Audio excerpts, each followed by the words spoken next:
मस्जिद का एक मिनट, मंदिर और मस्जिद दोनों की राजनीति कौन कर रहा है? एक तृणमूल से निकले हुए एमएलए कर रहे हैं और एक तृणमूल कांग्रेस कर रही है। तो सवाल का एड्रेस गलत है, सवाल तो सही है। निर्माण से बंगाल और भारत में शांति का माहौल बिगड़ सकता है। देखिए, चुनाव के वक्त ये सब करने की परंपरा कितनी उचित है वो बंगाल की जनता को तय करना पड़ेगा, मगर मुद्दा यहां तक सीमित नहीं हुआ है।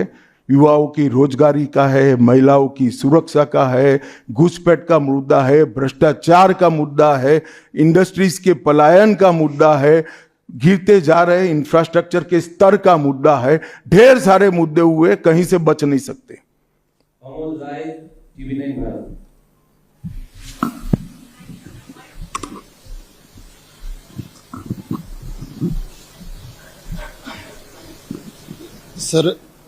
सर मेरा एक प्रश्न ये है कि आज ममता बनर्जी लगातार 2 दिनों से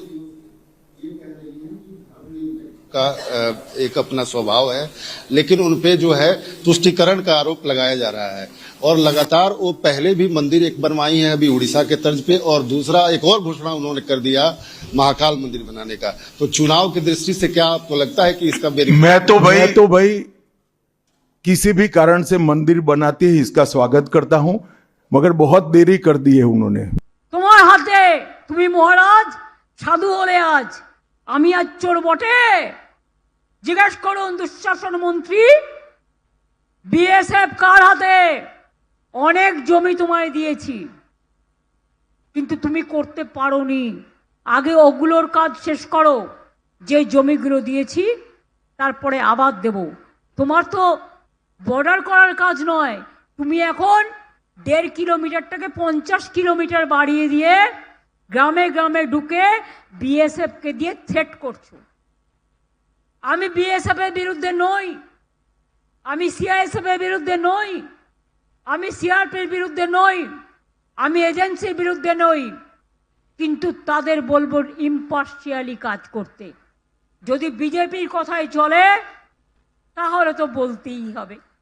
কই আমরা তো পুলিশকে বলি না বিজেপির কথাই আমাদের কথাই চলো, তারা নিজের মতো করে, যতটা পারে করে।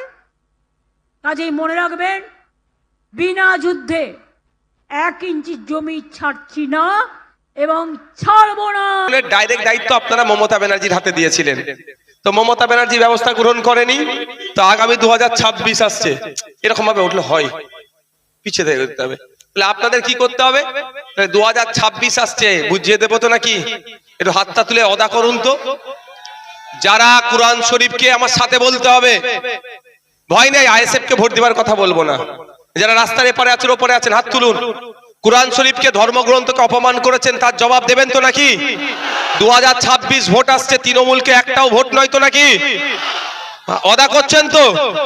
আইএসএফ কে ভোট দিতে হবে না, ভালো লাগলে দেবেন, না হলে দেবেন না। আমি কিন্তু আইএসএফ কে ভোট দেওয়ার জন্য অদা করাইনি, তৃণমূলের বিরুদ্ধে ভোট দেওয়ার জন্য অদা করিয়েছি আপনাদের।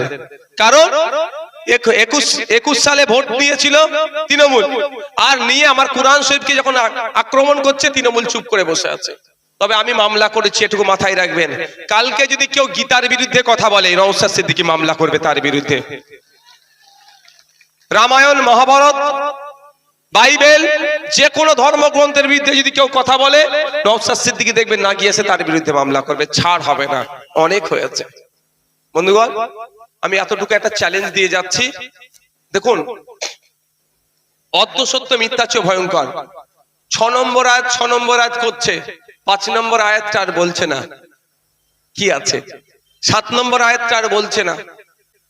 আমি এখান থেকে একটা বলে যাই, যদি অসীম বাবুর কাছে আমার বার্তাটা পৌঁছায়, একটা শান্তিপূর্ণ ডিবেটের ব্যবস্থা হোক, শান্তিপূর্ণ ডিবেট। আপনি যে কথা বলেছেন, আপনি ভুল কথা বলেছেন, আপনি অপব্যাখ্যা করছেন, আপনি মিথ্যাচার করছেন। এখানে তো মাদ্রাসা আছে না? হ্যাঁ, কি মাদ্রাসা? খারিজি মাদ্রাসা, লালপুল মাদ্রাসা আছে।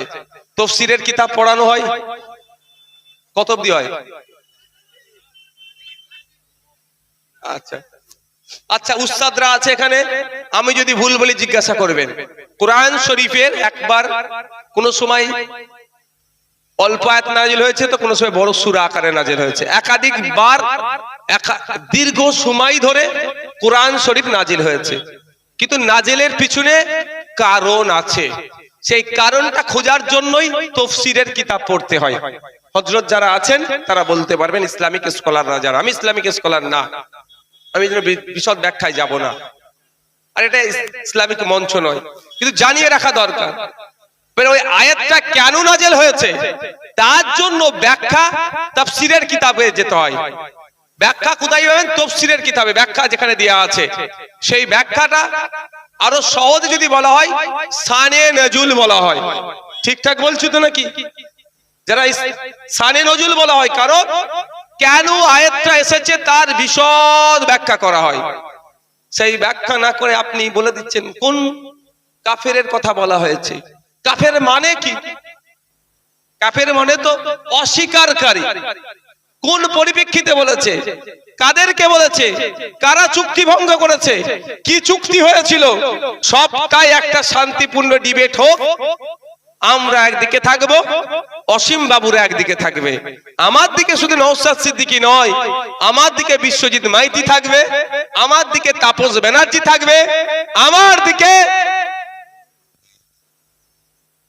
কংসারী বাবু থাকবে, আর ওদের দিকে যাকে ইচ্ছা রাখবে।